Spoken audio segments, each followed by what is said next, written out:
Hi எல்லாருக்கும் வணக்கம் and welcome back to my channel. Long வீடியோனா ஷேர் பண்ணி ரொம்ப நாள் ஆச்சுல. குட்டி தம்பி வந்ததுலேருந்து என்னுடைய லைஃப் ஸ்டைலே கொஞ்சம் வேறு மாதிரி ஆயிடுச்சு. எப்பயுமே கொஞ்சம் பிஸியாகவே போயிட்டே இருக்கனால இதுலேயுமே பெருசாக கான்சன்ட்ரேட் பண்ணவே முடியலை. அப்படியே மிக்சடு மைண்ட் செட்லேயே ஓடிக்கிட்டு இருக்கேன். சரி, இப்போ வீடியோக்குள்ளே போகலாம். இந்த வீடியோவில் வந்து நான் ஊருக்கு கிளம்புறேன். ஸோ 2 மந்த்ஸ் பாப்பாவுக்கு லீவு. ஸோ அதுக்காண்டி என்னுடைய மளிகை ஜாமான், அதுக்கப்புறம் ட்ரெஸ் பேக்கிங் இது எல்லாமே தான் இந்த வீடியோவில் இருக்குது. 2 மாதம் நம்ம வீட்டில் இல்லை அப்படின்னாக்கா எல்லா மளிகை ஜாமான்லையும் வண்டு பூச்சி ஏதாச்சும் கண்டிப்பாக வச்சிரும். ஸோ அந்த பொருள் எல்லாமே சேஃப்டி பண்ணி வச்சுட்டு தான் நம்ம போகிற மாதிரி இருக்குது. 10 டேஸ் 15 டேஸ்னால் நான் பெருசாக கண்டுக்க மாட்டேன், அப்படியே வச்சுட்டு போயிடுவேன். பெருசாக எதுவும் வந்திருக்காது. ஸோ 2 மாதம் அப்படின்றனால கொஞ்சம் பாதுகாப்பாக தான் வச்சுட்டு போகிற மாதிரி இருந்தது.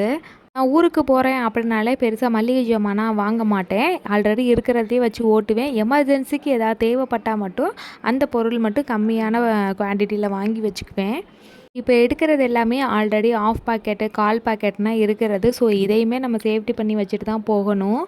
ஃபஸ்ட்டு மளிகை ஜாமான் வச்சுருக்க பாக்ஸில் ஈடு பார்த்துட்டேன். எக்ஸ்பிரி டேட்டு பார்த்துட்டு எது கொஞ்சம் லோவாக இருக்க மாதிரி இருக்கோ அதெல்லாம் எடுத்து வச்சுக்கிட்டு நிறைய இருக்கிறது எல்லாமே ஃப்ரிட்ஜில் ஸ்டோர் பண்ணி வச்சுக்கிட்டேன். ஃப்ரிட்ஜ் வந்து ஆஃப் பண்ண மாட்டோம். ஸோ அது ஓடிக்கிட்டே தான் இருக்கும். அதனால் அதில் வச்சுட்டு போனோம்னா வண்டு பூச்சி எதுவுமே வராது. ஃபுல்லுமே நம்ம எப்படி வச்சுட்டு போயிருக்கோமோ அதே மாதிரியே இருக்கும். ஸோ பாக்கெட்டில் உள்ளதெல்லாம் எல்லாத்துலேயுமே பார்த்து எடுத்து வச்சுக்கிட்டேன். அதுக்கப்புறம் பாக்ஸ் கண்டெய்னரில் போட்டு வச்சுருப்பேன்ல, அதையுமே கண்டெய்னரோட சேர்த்தே ஃப்ரிட்ஜில் வச்சுக்கிட்டேன். ஃப்ரிட்ஜுமே ஃபுல்லாக க்ளீன் பண்ணியாச்சு. எந்த வெஜிடபிள்ஸ் எதுவுமே வாங்கலையா, ஸோ அதனால் அதுவுமே க்ளீனாக தான் இருந்தது. கொண்டக்கடலை, பச்சை பயிறு, பருப்பு ஐட்டம்ஸ் இது எல்லாத்தையுமே ஃப்ரிட்ஜில் வச்சாச்சு. அதுக்கப்புறம் மசாலா பொருள் கொட்டி வச்சுருப்பேன்ல, அதுலேயுமே மசாலா காலியானோன்னு பாக்ஸில் ரீஃபில் பண்ணி வைக்கவே இல்லை. ஸோ எப்படியும் கிளம்புவோம் தெரியும். அதனால் வந்துமே க்ளீன் பண்ணி தான் நான் யூஸ் பண்ணுவேன். அதனால் மசாலா பொருள் கொட்டி வைக்கல. அதனால் அதை மட்டும் அப்படியே விட்டுட்டேன். இந்த சைடு செல்ஃபில் உள்ளது எல்லாத்தையுமே எடுத்து வச்சாச்சு. இந்த சைடில் உள்ளதில் கொஞ்சமாக இடியாப்பம் மாவு இருந்துச்சு. அதுலனா கண்டிப்பாக வண்டு வரும். ஸோ அதை பேக் பண்ணி வச்சுட்டு அதுக்கப்புறமா இந்த மசாலா கொட்டி வச்சுருந்தேன்ல இந்த கண்ணாடி பாக்ஸ், அதுலேயுமே மசாலாவில் வந்துடும் வண்டு. அதனால் அதையுமே எடுத்து வச்சுக்கிட்டேன். ஒரு 10 நிமிஷம் அப்படியே ஃபுல்லாக சுற்றி பார்த்துட்டு இருந்தேன் எதெல்லாம் எடுத்து வைக்கலாம் அப்படின்னு. உப்பு புளி இதெல்லாம் இருந்துச்சு. அதெல்லாம் பெருசாக ஒன்றும் பாதிப்பு அடையாது, நல்லாவே இருக்கும். ஸோ இந்த மாதிரி எல்லாத்தையுமே பார்த்து எல்லாத்தையுமே எடுத்து வச்சுட்டேன். அதுக்கப்புறமா அரிசியுமே யூஸ் பண்ண மாட்டாங்க. ஹஸ்பண்ட் வீட்டில் தான் இருப்பாங்க. அதனாலுமே அரிசியெல்லாம் யூஸ் பண்ண மாட்டாங்க. அதனால் அதிலே வண்டு வராமல் இருக்கிறதுக்கு இந்த பட்டை, அதுக்கப்புறமா வரமிளகா இது எல்லாமே போட்டு வச்சா வண்டு வராமல் இருக்கும்.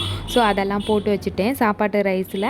அதுக்கப்புறமா இட்லி ரைஸும் பிரியாணி ரைஸும் இருந்துச்சு. ஸோ அதுங்கள்லையுமே எல்லாத்தையுமே போட்டு பக்குவமாக எடுத்து வச்சுருக்கேன். அப்பப்போ திறந்து மட்டும் பார்க்க சொல்லணும்.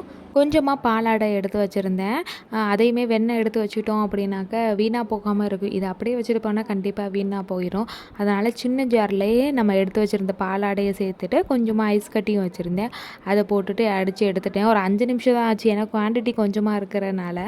நெய்யாக ஊறுக்கலை, ஏன்னா அதை யூஸ் பண்ண மாட்டோம். பட்டராக இருந்தால் கூட அப்படியே இருக்கும். நான் வந்து நெக்ஸ்ட் டைம் சேர்ந்ததுக்கு அப்புறமா கூட நான் சேர்த்து வந்து நெய்யை ஆக்கிக்குவேன். அதனால் கொஞ்சமாக பட்டர் மட்டும் வந்துச்சு. அதையுமே பாக்ஸில் வச்சு ஸ்டோர் பண்ணி வச்சுக்கிட்டேன். ஸோ கிச்சனை வந்து ஃபுல்லாக என்னென்ன பொருளை எடுத்து வைக்கணுமே எல்லாத்தையுமே எடுத்து வச்சாச்சு. அதுக்கப்புறமா துணியை எடுத்து வைக்க வந்தேன். நீ வந்து நாள்லேருந்து எடுத்து வைக்கிறேன். எனக்கும் பாப்பாவுக்குமே எடுத்து வச்சுருந்தேன். அப்படி இருந்து ஏதாவது ஒன்று மிஸ் பண்ணுமோ எடுத்து வச்சுக்கிட்டே தான் இருந்தேன்.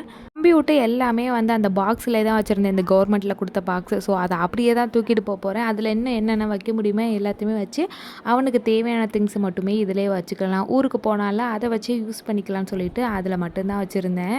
எனக்கு மருந்து, லப்பர் ஷீட்டு, ட்ரெஸ்ஸு எல்லாத்தையுமே எடுத்து வச்சதுக்கப்புறமா நைட் டின்னருக்கு வந்து சப்பாத்தியும் தக்காளி தொக்கும் பண்ணிட்டேன். சாப்பிட்டு கிச்சனை ஃபுல்லாக எல்லாத்தையுமே க்ளீன் பண்ணி எடுத்து வச்சாச்சு. ஜன்னலில் கொஞ்சமாக மணி பிளான்ட் பாட்டிலில் போட்டு வச்சுருப்பேன். ஸோ அதை வந்து ஹஸ்பண்ட் கரெக்டாக மெயின்டைன் பண்ண மாட்டாங்க. தண்ணிலாம் மாற்றணும், கழுவணும். அதனால் வந்து எப்படியும் அது சரிப்பட்டு வராதுன்னு நான் மண்ணிலே ஊனி வச்சுக்கிட்டேன். தண்ணி மட்டும் அவங்க டெய்லி ஊற்ற சொல்லிக்கலான்னு. அதையுமே எடுத்து வச்சுட்டு எல்லாத்தையுமே பேக் பண்ணி எடுத்துகிட்டு நல்லபடியாக போகணும்னு சொல்லிட்டு சாமியை கும்பிட்டுட்டு அப்படியே கிளம்பியாச்சு. இதுக்கப்புறம் எந்த விலாகுமே எடுக்கலை. மேலே இந்த வீட்டில் இருந்து வீடியோஸ் எதுவுமே வராது, அம்மா வீட்டில் இருந்து தான் வரும். நம்ம சேனலை ஃபஸ்ட் டைம் பார்க்குறீங்க அப்படின்னா சப்ஸ்கிரைப் பண்ணி வச்சுக்கோங்க. இன்னும் நிறைய வீடியோஸ் வந்து அப்லோட் பண்ணலான்னு இருக்கேன். சீக்கிரம் இன்னொரு நெக்ஸ்ட் லாங் வீடியோவில் பார்க்கலாம். பாய்.